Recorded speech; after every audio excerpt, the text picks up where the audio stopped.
You are exploring the city of Balmora, walking through the Hightown district. During your exploration, you come across the Hlaalu Council Manor. You have heard much about the friendliness of this great house, so you decide to enter. You come across a Dunmer member of House Hlaalu who says to you, "Make it quick, Outlander." Hello and welcome to Anatomy of Fiction. In today's video, we will be discussing House Hlaalu. More specifically, what caused House Hlaalu's downfall. To do this, we will first need to go over several things. To start, we will first need to discuss the history of House Hlaalu. So what historical events have they been involved in, and what we know about their origins. Then we will move on to discuss the culture of House Hlaalu. So this being their personal philosophy of the house along with their religion over the eras. Moving on from this, we will then discuss the alliances and enemies of House Hlaalu. So who are the friends and foes of this great house, and what has caused these various bonds to occur? Finally, we will discuss the important characters of House Hlaalu, so those who were known to have brought it to the famed house it once was, along with those who may have aided in its downfall. So to begin, we should start with the history. House Hlaalu is one of the original great houses of the Dunmer people. It was said that the foundations for House Hlaalu were laid in ancient times, coming from several important clans.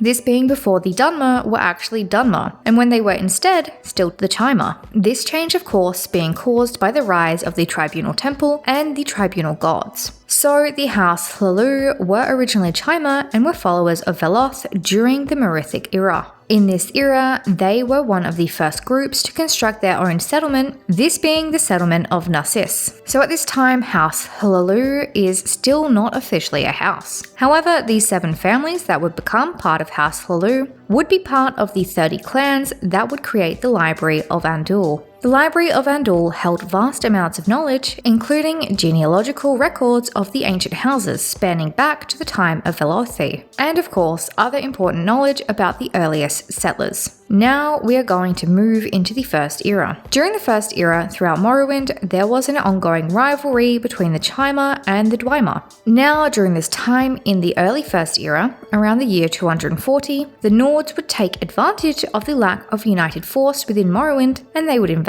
The Nords would be successful in their invasion, and this would lead to Morrowind being taken over by the Nords. However, the Nords were not actually successful at taking over the Dwarven Kingdom in Vvardenfell. So during the First Empire of the Nords, the Dwemer would remain independent. However, as we all know, Morrowind was not under Nord control for eternity. This would actually spring from a friendship created around the year 412 between the Chimer and the Dwemer. This friendship would lead to the Nords being pushed out of Morrowind in the year 416 in the First Era, along with the so-called permanent alliance being struck up by the Chimer and the Dwemer. This was known as the Council of Resdayn, this also being known as the First Council.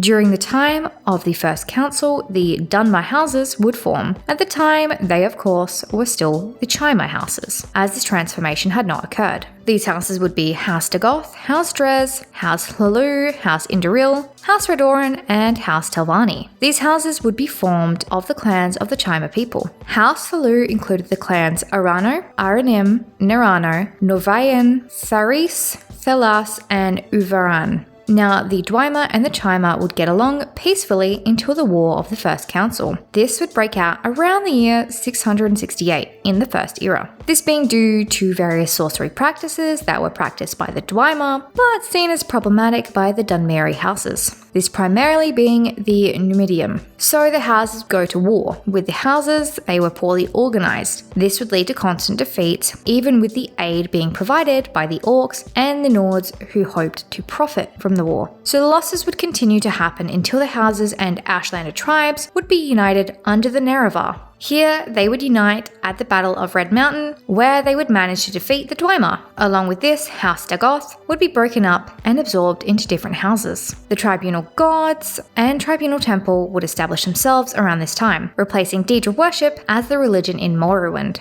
This is where we would see Chimer people becoming Dunmer people. Now, after many years of presumed peace throughout Morrowind, the Dunmer would go to war with the Cyrodiilic Empire in the year 2840. This was in the war known as the Fourscore War. This war occurred after the Second Empire had successfully taken over Black Marsh. The majority of the battles in the Fourscore War would focus around the border regions of Morrowind, without the Cyrodiilic Empire being able to take over Morrowind in this time. At the end of the war, rather than taking over Morrowind through battles and invasion, Morrowind would agree to be part of the Empire as long as they kept their independence. It is unknown exactly how involved House Hlaalu were in this war, however they did greatly benefit after, this being partially due to the guidance of the Grandmaster Delmine Hlaalu in the beginning of the Second Era. Now Delmine took over the leadership of House Hlaalu in a less than peaceful manner, overthrowing the previous Grandmaster in what is often called a bloodless coup, even though at least 6 people died in the process of him coming to power.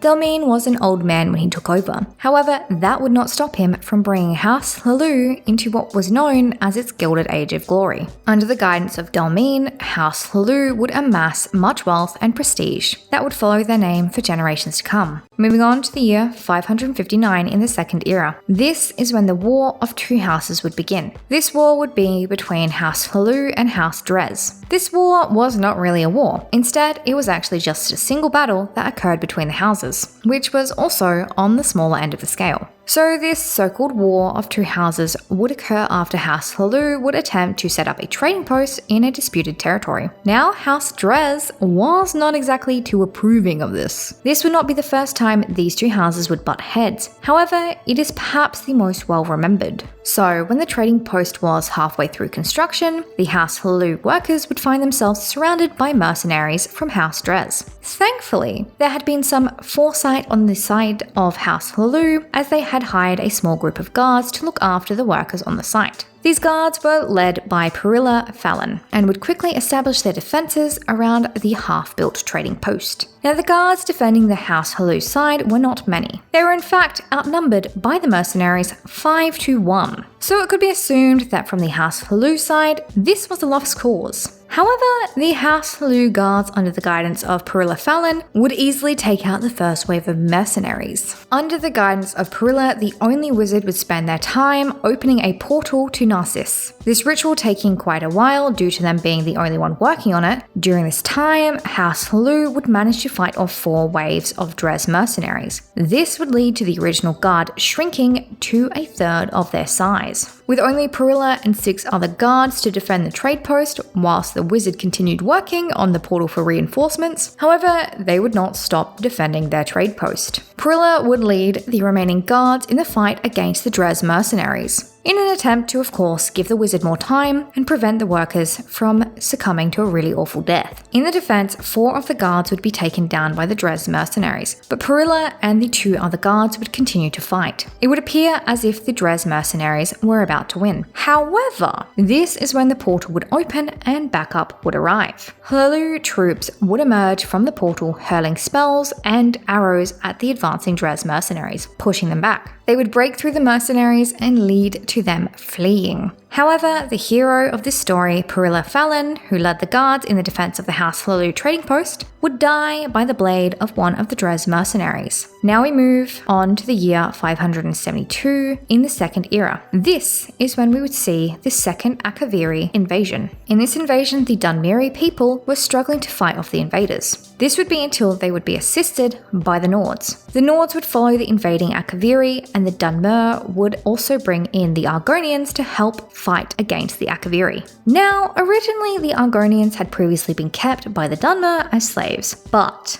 they would be brought out as soldiers to help defend Morrowind from invasion. This is where an unlikely alliance would be formed, considering that these 3, the Nords, the Dunmer, and the Argonians, had previously never been fond of each other. Instead, now they would begin to view each other as allies, rather than, I guess you could say, unlikely foes, or unlikely, they're okay. The alliance would be known as the Ebonheart Pact. In this pact, 4 of the great Dunmer houses would sign on, and Argonians under these 4 houses, including House Hlaalu, would no longer be held as slaves. Instead, in these areas, they would be viewed as free citizens. This would be especially helpful with the 3-Banner War breaking out only a few years later in the year 580. House Hlaalu would be found amongst the armies fighting on the Ebonheart Pact side. Around this time, House Hlaalu and House Redoran would enter in their own formal alliance. House Hlaalu would be advised in matters of diplomacy and commerce, whereas House Redoran would be sought sort out when it came to matters of defense. We see this in the construction of Balmora and Suran, as these towns were constructed by Hlaalu workers and paid for by House Hlaalu, in the typical House Hlaalu style of course. Although this is not what the design was supposed to be, it was instead supposed to be in the House Redoran architectural style, since it was technically House Redoran's towns. Moving on to the year 582 in the Second Era.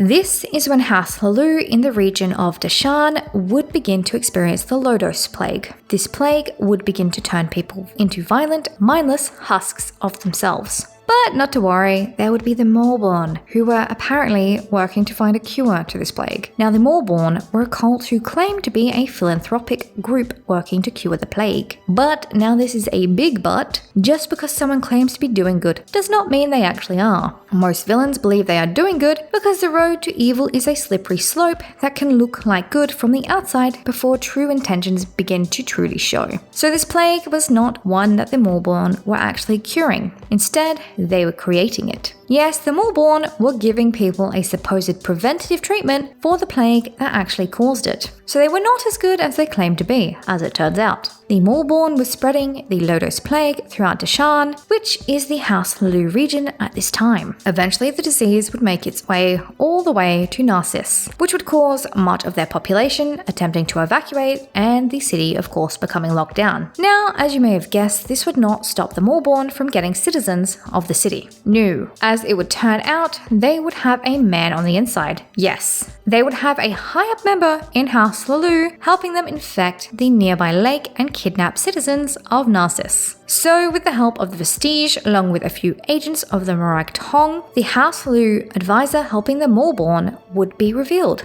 However, what happened to the kidnapped members of Narcissus, along with the House Hlaalu counselor, Ralden, would remain unknown. The Vestige, along with House Hlaalu guards, would pursue these Morrowind to the Obsidian Gorge. This is where the Hlaalu enforcers would stop the spread of the Lodos Plague and the Morrowind cult. But anyway, moving on. Still in the area of Dashan, House Hlaalu encounter other issues. This, however, being in an area known as Malak's Moor. Here, House Hlaalu would encounter a group of orcs known as the Oathbound Clan. Now, this clan is a group that worship Malakath. What they were doing in Dashan was nothing that could be considered all too friendly, considering they had the desire to get rid of all the dark elves in the area. So with the help of an outsider, the Oathbound clan would be stopped. Later on in the year 582, and over in Balmora, House Hlaalu starts to experience an issue of another kind. This time, it is with one of their ebony mines, more specifically, the Vasir Didanat mine. Now this mine had something a little fishy going on with its ebony production, and the Vestige would be sent by one of the brothers who owned the mine, Malur Rathan, to see what strange business his brother Benar Rathan was up to. As it would turn out, the ebony mine was producing something that was not real ebony. But what was it then? Well, this is where it gets, I guess you could say, criminal. The false ebony was actually made out of corpses that were placed in the mine, which were exposed to the alchemical concoction. This strange concoction would turn human flesh into fake ebony if one was to encounter it, especially in the vapor form, as it was impossible to contain. With this news, the Vestige would go to confront Benar Rathan over this. But what the Vestige would find instead would be interesting. There would be the body of Benar with an assassin. This assassin would attempt to kill the Vestige. After the Vestige managed to fight off the assassin, they would find a note which would implicate Malur Rathan, the brother who claimed he knew nothing and was suspicious of Benar. However, he was actually in on the whole thing and wanted both Vestige and Benar dead so he could claim all of the profit for himself. The Vestige would report what really occurred to the House Hlaalu Councillor Wraitheth. Councillor Wraitheth would ask Vestige to dispose of Malur, which the Vestige would of course do.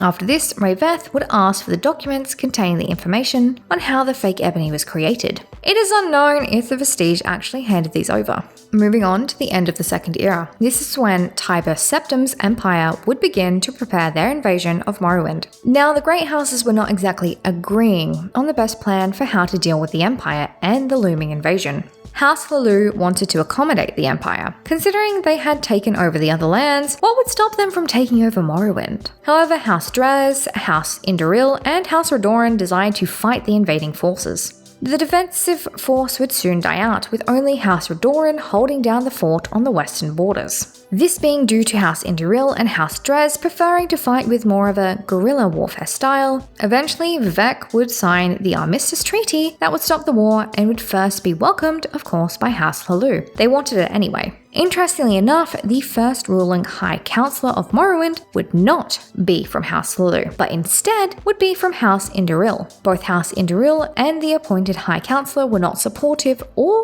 accepting of the armistice. But don't worry, that appointment would not last long. No, they would actually be assassinated, toppling House Induril from their high horse and their position as the most powerful of the great houses of Morrowind. Now their replacement would actually be from House Hlaalu, this making House Hlaalu the most powerful house at the time. This would not be their only appointment of powerful positions. They would also take the position of the Sovereign of Morrowind, this being Queen Berenzia, she of course being from House Hlaalu, and so are her descendants and relatives. So House Hlaalu would essentially have some power over Morrowind for the next era, with them of course controlling the Grand Council of Morrowind. Now we move into the Third Era. In the beginning of the Third Era, House Hlaalu would become a much more dominant house within Morrowind. This being due to various reasons, including them being quick to adapt to the various cultural changes that the Empire brought, even welcoming them on occasion. We see this with them adopting the laws of the Imperials and their free trade ideals, in order to both live peacefully and prosperously.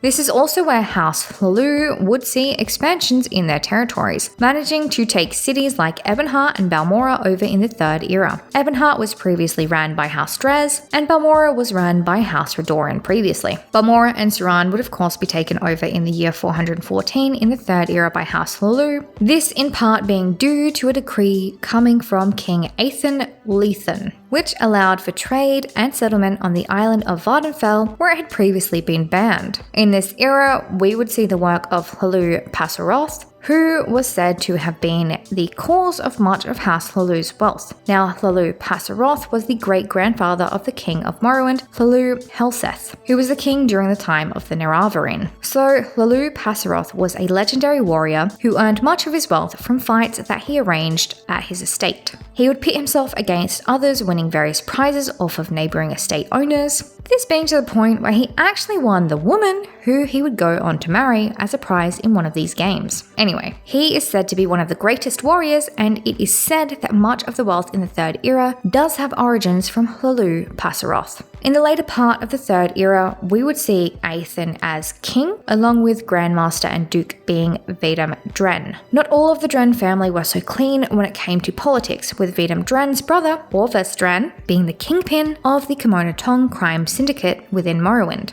So this is where the House Hlaalu leadership would begin to be influenced by the Kimono Tong, as there would be two House Hlaalu councillors who were essentially the puppets of Orvis Dren, these being Valander Omani and Nevena Ulez. In this time, slavery would be considered uncommon in the House Hlaalu lands. However, on some occasions, there were still some cases of it occurring. Now we move into the year 427. This is a year that would be filled with many conflicts for House Hlaalu, the first being the establishment of Caldera and the Caldera Mining Company. So Caldera being founded was due to the Caldera Mining Company. This was due to them wanting to establish a city near the Ebony Mine. This was a House Hlaalu supported mine, as it was in their part of Morrowind. House Redoran tried hard to prevent its establishment, as House Redoran was struggling to compete with House Hlaalu in the ebony trade. They would do their best, of course, to shut down this mine and prevent any further mine, with House Redoran even attempting to find any signs of corruption surrounding this mine. This was not the only petty squabble over land and buildings between these two houses. House Hlaalu would attempt to prevent the building of the Redoran manor known as Indaris Manor, but again this would be paid back by both House Redoran and House Telvanni, as agents of these houses would attempt to prevent House Hlaalu from building the Wreathen Manor,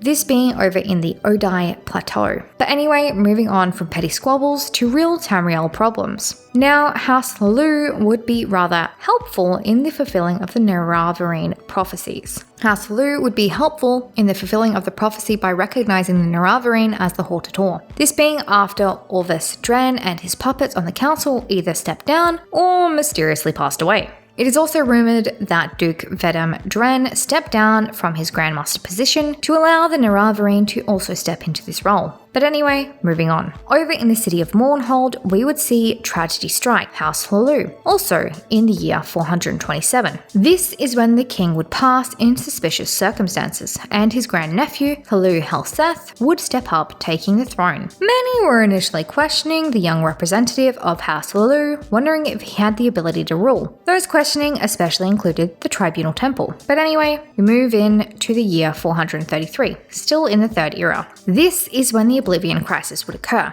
However, we would have an unprecedented alliance that would occur just before the Oblivion Crisis. This being an alliance orchestrated by King Helseth between House Hlaalu and House Dres. This rumored alliance was said to have put an end to the slavery within Morrowind. Moving on to later in the year 433, this is when the Oblivion Crisis occurred, and this would almost certainly disrupt House Hlaalu. Depending on who you believe, that being the officials of House Vvardenfell or those of the Empire, there are different stories on what exactly happened during the Oblivion Crisis in Morrowind. House Vvardenfell claims that the Empire withdrew their support from Morrowind, whereas the Empire claimed that is simply untrue, that they were still helping, that they still had, army and support there. But with the Dunmer people in Morrowind having no army themselves, the Daedra would sweep through the land and make easy pickings of the people during the Oblivion Crisis. So I guess you can tell whose side, the Dunmer people were on. House Vvardenfell, considering no one was really defending them. This affecting all of the great houses, not just House Hlaalu. But anyway, moving on to the Fourth Era. In the 5th year of the Fourth Era, the Red Year would occur with the disaster that was the Red Mountain. The recovering Dunmer people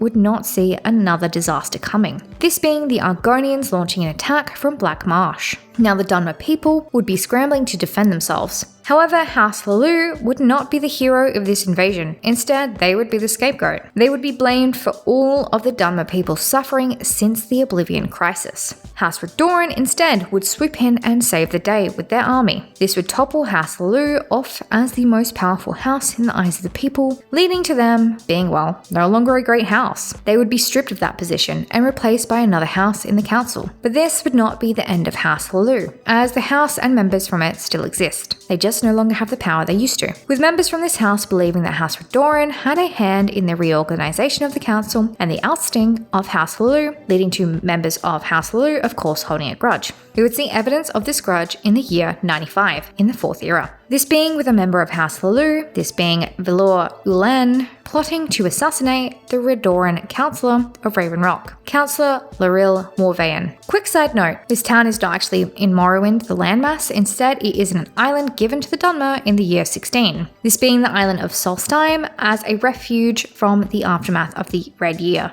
This being given to them by the High King of Skyrim. This island is being led by House Vvardenfell. So this plot to assassinate the councillor was a part of a coup to overthrow the House Vvardenfell's leadership and to reinstate House Hlaalu as the leaders. This plot would be foiled by House Vvardenfell guards and would lead to the co-conspirators being executed for their plotting. Now moving on to the year 201. This is when a second coup would occur, or at least be attempted. And who could guess? But it would be Vendil, the son of Vilor, the original plotter of the first attempt at the coup and assassination. But once again, those planning to overthrow House Vvardenfell to reinstate House Hlaalu would be stopped. But this time, not by a House Vvardenfell guard. Instead, they would be stopped by the Last Dragonborn. So from the history, we can begin to see a sort of story playing out. House Hlaalu, although they were important, they were not the strongest originally of their houses. Their strength not coming from military prowess, although they are skilled in times of need, like the story of Perilla Fallon in the Second Era in the year 559.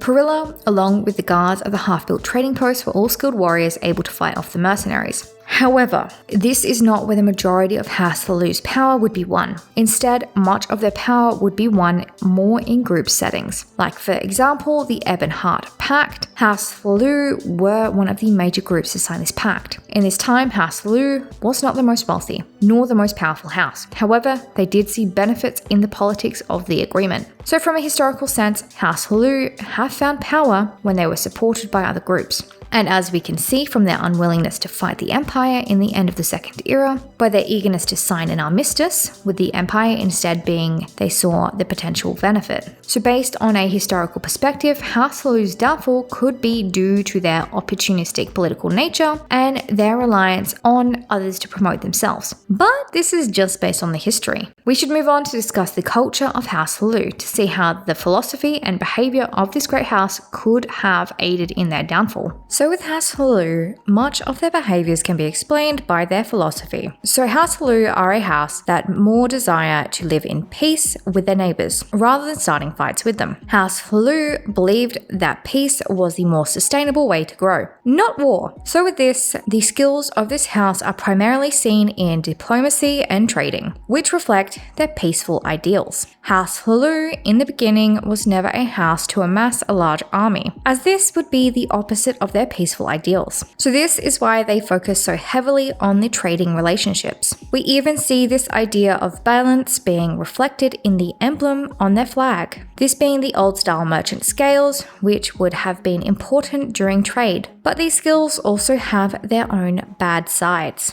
The house also became known for some darker traits, these being backstabbing and blackmailing, leading to them on occasion being perceived as opportunistic, thieving, and sneaky. This is why there is some belief that for every one good and honest councillor from House Hlaalu, there could be up to 4 or 5 House Hlaalu councillors that were underhanded and corrupt. These corrupt councillors being willing to accept bribes or favours to sway the councillors' opinions, even potentially having their own hand in crime. House Hlaalu are always focused on getting the best deal possible, allowing for compromise if it still benefits them. This is why they see war and violence as not profitable. With war, it is only a short-term gain, whereas peace with neighbours promotes long-term gains, in the opinions of House Hlaalu. With this, House Hlaalu also believe in keeping things even. So this would greatly influence their business dealings, as they felt if they treated one person too well, the others that they were trading with may become unpredictable, this being due to jealousy or potentially other reasons. But even in their desires to please others through the business dealings of House Hlaalu do always find a way to bring themselves the most benefit. We see this with House Hlaalu purposefully designing and building Balmora in the style of House Hlaalu architecture, rather than in the style of House Vvardenfell, who the city was originally for. Along with House Hlaalu using this as a cover for establishing a foothold past Sadanin, this is what allowed House Hlaalu to establish their business relationships and their raw material trades. This is part of the reason why they have almost a monopoly on the natural resources in certain areas compared with other houses. This is also leading to other houses, like House Vvardenfell, having to buy from House Hlaalu, even in Balmora, during the time of it previously being owned by House Vvardenfell. So speaking of Balmora, we should discuss the distinct architecture that we see created, which is part of the House Hlaalu culture. House Hlaalu buildings are primarily plain on the outside, having arched entryways and are rectangular in shape, with the public buildings like trade houses and guild halls being multi-story buildings. This is also true when it comes to their manners. Private houses, especially for the poorer people, are even less elaborately decorated and are only a single story tall. This is all we see in Balmora and Suran. So with House Hlaalu providing the lowest bid to build Balmora and also going against their contract as a sort of claim to the city they hoped would be theirs in the future, this highlights the opportunistic nature of House Hlaalu. House Hlaalu's focus from the beginning was trade and craft, with the belief that they should seize any opportunity to make a profit from this, but not at the risk of their reputation, which is where we see the potential for the underhanded behavior coming into play. Their desire to make a profit also drives their desire to trade, this being with anyone and everyone, as long as they see them as having a desire to trade honestly with House Hlaalu. We see this with House Hlaalu being a rather willing member of the Ebonheart Pact, as although they lost their ability to have slaves over this alliance, this opened up new trade possibilities which could have made them more powerful politically, even if it potentially closed off trade with other houses like House Talvani, who were not a signatory of the alliance, as other nations could potentially be more profitable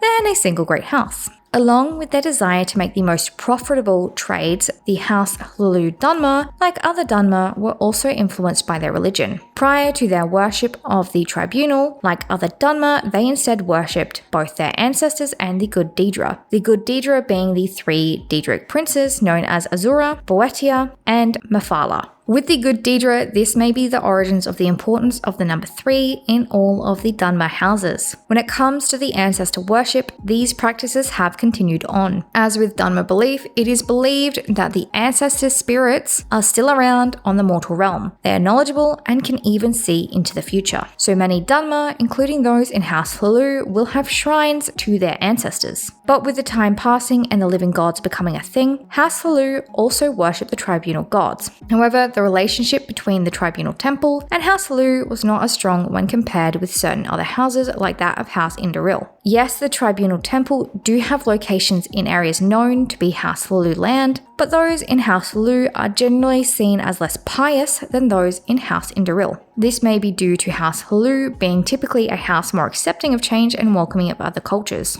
as they are seen as the most welcoming house out of all the great houses. With this, it would lead to them being favoured by several groups and factions, including the imperial cult. With House Hlaalu's acceptance of change and other cultures, the other houses may have viewed them as a traitorous house, along with one that forgets all that the Dunmer stood for. So based on the culture of House Hlaalu, we can observe more clues on what led to their eventual downfall. With House Hlaalu putting profit above the consideration of others, we see this with their pushing of boundaries in the building of the House Redoran settlements of Suran and Balmora, initially taking a loss financially by offering to build for a low amount, but using this as a gateway for resources, land and further trade opportunities, thus making House Redoran more cautious in their future dealings with House Hlaalu. As with the explanation of House Hlaalu and their trading beliefs, you can trade with a friend forever, you can steal from a fool once or twice, and bargain with the dead none at all. So it is best to go for the most sustainable profit. So whether or not House Redoran in this situation can be seen as a friend or a fool, House Hlaalu still benefits if their friendship ended.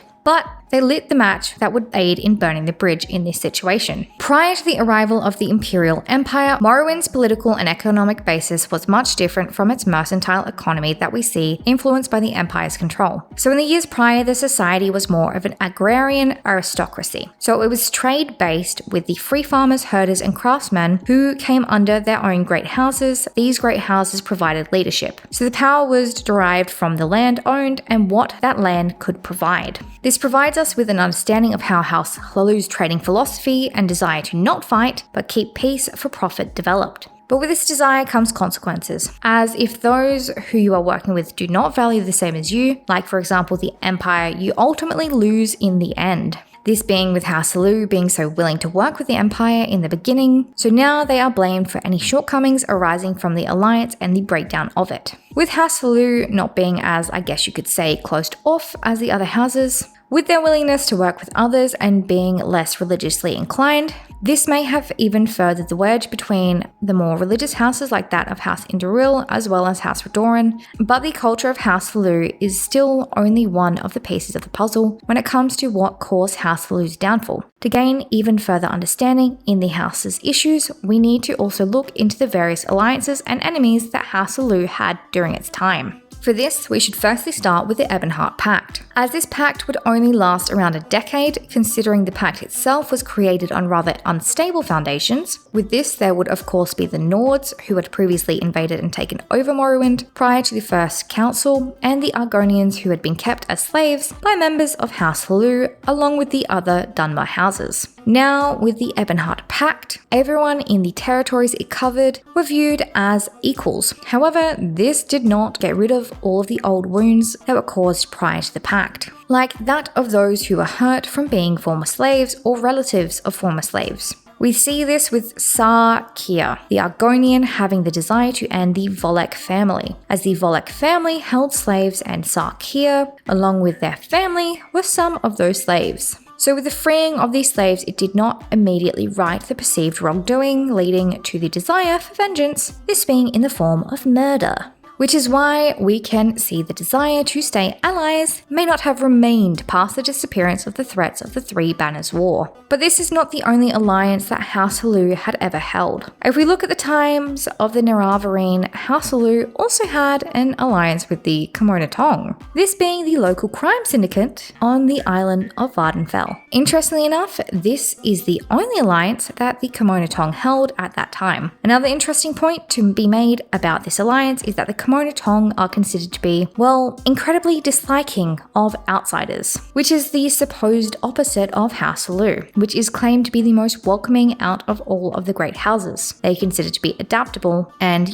rather tolerant, whereas Kmona Tong hates everyone that is not Dunmer, or even just not Kmona Tong. At the time of the alliance between the Kmona Tong and House Hlaalu, any major decisions for the house had to be approved by the Kmona Tong. The alliance is, however, shaky at best, considering that the leader of the Kmona Tong, Orvis Dren, who also happens to be the brother of the Duke, already has considered killing the Duke. This hinting at least some of House Hlaalu members outside of the Kmona Tong having some knowledge of the various illegal businesses run by the Kmona Tong and potentially approving of it for profit, which could explain how House Hlaalu got so entwined with the crime syndicate. But not all of House Hlaalu's relationships are with criminals, well, crime syndicates. There are always a few bad apples. We also have the alliance between House Redoran and House Hlaalu. Like many of their friendships, it cannot be seen as the strongest. They have different values, and House Hlaalu was not seen as the most trustworthy by House Redoran. As in the House Redoran advisory, they even mention the suspicions they hold about House Hlaalu wanting to take over Balmora. Oh boy, were they right.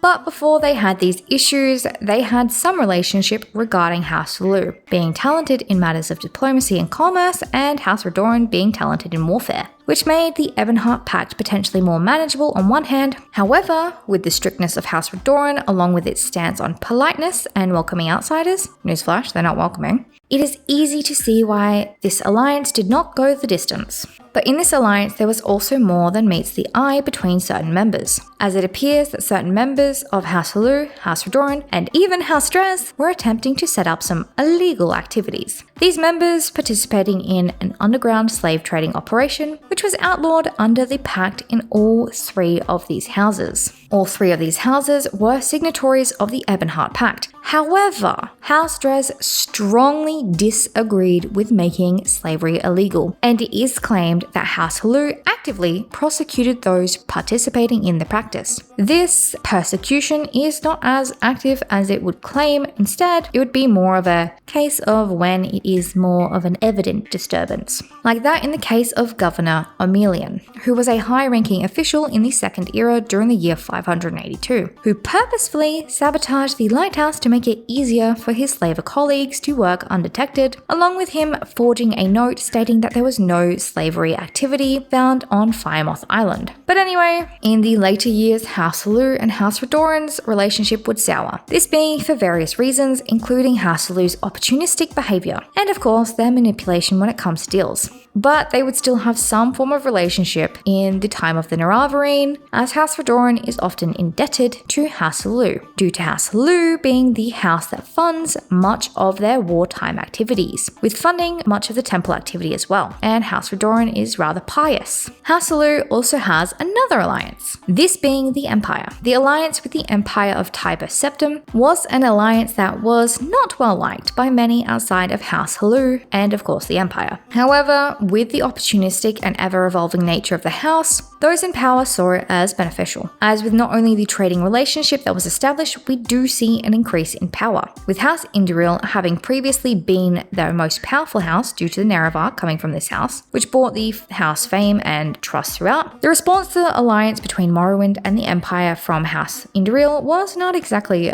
joyful. The alliance would actually cause House Induril to greatly reduce in size due to the perceived embarrassment of aligning with the enemy, which is where we see the opportunistic nature once again coming in with House Hlaalu. So with the end of the Second Era and the beginning of the Third Era, we would see House Hlaalu suggesting that Morrowind, rather than defend itself against the invading Empire, instead create an alliance with them. Because of this alliance, House Hlaalu would take on the position of the greatest of all houses, taking over much of the higher up governing positions, including the rank of sovereign. With this, House Hlaalu would further the bond by donating to the imperial cult, so they were seen rather favorably by many imperial institutions. Now we should move on to discuss some of House Hlaalu's enemies, or at least ally turned enemy. In the same breath that House Vvardenfell was an ally in the later years, they were also considered to be an enemy by House Hlaalu. With House Hlaalu fall from grace, House Vvardenfell was quick to rise in power, which would lead to a grudge held against them by members of House Hlaalu. There may be some merit to this supposed takeover accusation, as House Vvardenfell had stopped trusting them prior to the Oblivion Crisis, this being for several reasons, but especially due to their manipulation in trade and opportunistic methods that we see leading to other houses' territories becoming House Hlaalu's. Now, other than a few assassination attempts, there is little that House Hlaalu could really do to get revenge against House Vvardenfell. So how did the allies and enemies of House Hlaalu contribute to its downfall? When it comes to the alliance between House Hlaalu and the Empire, it could at first be seen as beneficial, as this would have opened up numerous trade opportunities, along with them being promoted to the most powerful house within Morrowind, with House Indral being knocked from this position. But there is, of course, a downside to this. House Hlaalu is seen as a sellout. They sold out their homeland and their fellow Dunmer to the Empire for their own gain, which we see the Empire, based on the aftermath of the Oblivion Crisis, would take them down a peg in popularity, as the Empire would only support them when there was some perceived value. With the Oblivion Crisis, the Empire saw more value in protecting their own country rather than keeping the Empire together. So with a lack of protection, House Hlaalu would be blamed. Morrowind would not be prepared to defend itself against the invading Daedra, especially with the Empire's withdrawal. With the withdrawal of the Empire, we would see a rise in anti-imperial sentiment and, of course, a dislike and distrust of anything associated with the Empire, including House Hlaalu. So House Hlaalu being seen as essentially a pawn of the Empire due to their close relationship, many would blame them for anything that would go wrong after the withdrawal and after the Oblivion Crisis. We see how this could have been furthered by the other houses, with House Vvardenfell catching some of the blame for House Hlaalu being stripped of its rank as a great house. As with many seeing the relationship between House Hlaalu and the Empire as a betrayal to their race. With House Hlaalu putting business before morals and putting profit before the people of its own country through unconventional relationships, we can see how some within Morrowind would have grown to distrust this house, leading to them being no longer a great house. But there is still one last piece of the puzzle, the important characters of House Hlaalu, and how their actions influence the house over the ages. So who are the important faces of House Hlaalu? There are many throughout the eras, some trying to help House Hlaalu, others seeing profit as the only problem they care about, and others, well, they walk the line between. One of the interesting members we should start with is Crassius Curio. Now, if you ever auditioned for the position of Hortator, you may remember this man and his, well, interesting approach to house business. But surprisingly, he is not all bad. He is also evidence of House Hlaalu's rather welcoming nature, considering that he is an Imperial, not a Dunmer. Uncle Crassius is one of the few that truly take a stance against corruption, like with his prevention of another member of House Hlaalu stealing the land deed and land ownership of a plantation in the Ascadian Isles from its rightful owner. Yes, he may have had his own weaknesses in, well, the playwriting scene, one of them that being. I am sure you have heard of his masterpiece that is The Argonian Maid, written by him. But anyway, Crassius in his house dealings is focused on weeding out the corruption within the house. Another member of the house that we should look at is Councillor Relden. Now, Councillor Relden was a member of House Hlaalu who stayed in the plague-ravaged region. He was left in charge of the city of Narcissus, looking after the city whilst most others had abandoned it due to fear of the Lodos Plague. This city was a once great city known for trade. Councillor Relden had the difficult decision on whether or not to keep the city open and risk the plague spreading into the city and throughout it, or closing the city down and losing the markets and trading that the city was known for. This decision being greatly influenced by the aggressive encouragement of Giron Sadri to close the city and, of course, course, the findings of the vestige. Ralden wanted what was best for his people and his city, hoping to uncover what was causing the missing people along with preventing a plague outbreak. So he of course would listen to those advising him, as this was what was supposedly best for his city. His friend wouldn't steer him wrong, would he? However, Ralden, being a rather trusting person, he did hire a random stranger, after all, would be his downfall. Although the stranger was trustworthy, his friend would not be. Although Councillor Ralden would die to the Maulborn after being betrayed by his friend, at the hour of his death, he would still show great concern for the city, attempting to prevent the spread of the plague. When it comes to the leadership of House Hlaalu, we should also talk about the royals, more specifically Queen Berenzia. Queen Berenzia led a rather busy life to say the least, being the first royal of Morrowind under the Empire.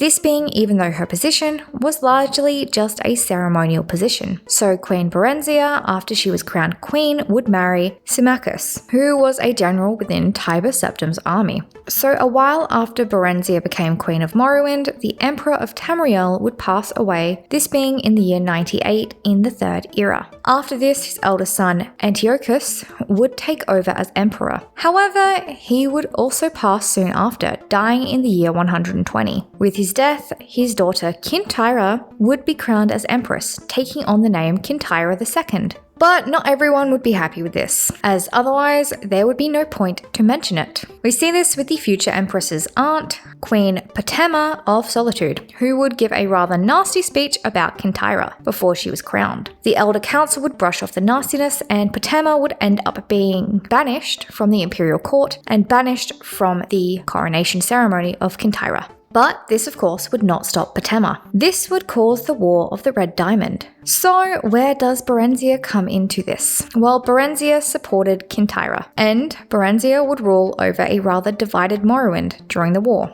with the northern parts of Morrowind supporting Potema. Mournhold, the city where Berenzia resided and ruled over, would have their soldiers fight many bloody battles against the forces of Potema during this war. But this would not stop the execution of Kintyra after she was captured by Potema's forces. So, what does this tell us about Berenzia? Well, Berenzia as an adult was really a supporter of the Empire's regime, supporting the choice of the new leader of the Empire, which caused the War of the Red Diamond to break out, because obviously Potema was not too happy about that choice. It could be argued that Potema, the instigator of the war, was, well, evil is the polite way to put it, but she still did have supporters in Morrowind. So Berenzia was somewhat of a pawn of the Empire at this time. But this is also not the only event Berenzia is important in. She is also important in an event known as the Imperial Simulacrum. So this event occurred roughly between the years 389 and 399. This is when the Staff of Chaos was stolen and a battle mage known as Jaeger Tharn would imprison and impersonate the Emperor. In this decade, several events would occur that would chip away at the foundations of the Empire.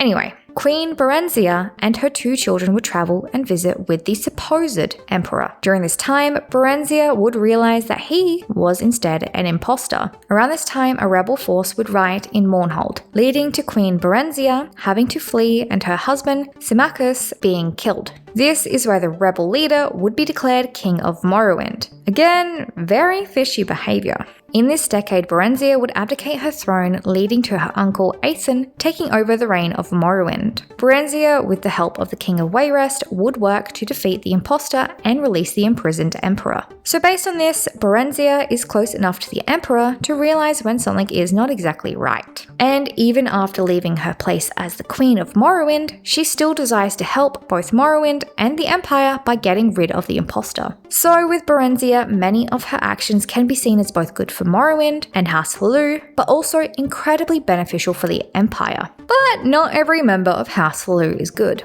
Now, if we are going to discuss the less than good members of House Hlaalu, we should discuss Orvis Dren. Orvis Dren is the brother to the Duke of Morrowind, but being related to someone who is considered royalty does not automatically make you a good person. In the case of Orvis Dren, it seems to do the opposite. Orvis, rather than working for the good of the people, would essentially do the opposite. We see this with both him being the kingpin of the crime syndicate in Vvardenfell, known as the Kimono Tong, and also with him making deals with Daggoth Ur. So Orvis Dren can be considered a 6th House sympathizer due to his allegiance with Daggoth Ur. He even confesses to speaking to Daggoth Ur. This being for multiple reasons, Orvis sees it as a great opportunity as he believes that both the Empire and the Tribunal's days within Morrowind are numbered. Orvis believes that it is only a matter of time before the 6th House takes Morrowind. Orvis is also not one who is exactly the most tolerant of outsiders, which is why he both hates the Empire along with the Tribunal and worships Daggoth Ur and the 6th House.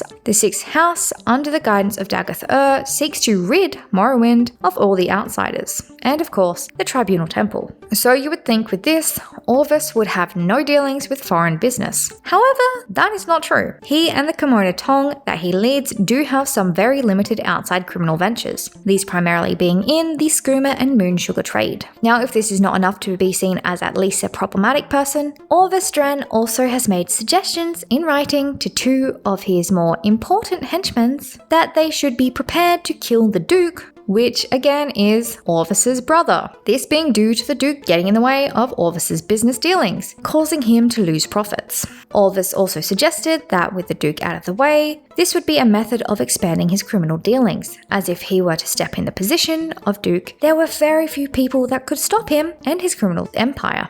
So with Orvis, apart from the trading aspect of House Hlaalu, he does not really represent what the house stands for, especially considering with the various books about House Hlaalu culture not recommending murder. And I assume this also goes for the murder or assassination of your siblings for financial gain. But there are also the evil-leaning members of this house like that of Giron Sadri, if sibling murder is not so much your thing. So Giron Sadri is present in the Second Era in the city of Narcissus, acting as a sort of advisor to the Councillor Ralden within the city, this being in the year 582. Now we know that Sadri would aggressively encourage his friend, Councillor Ralden, to close the city of Narcissus off.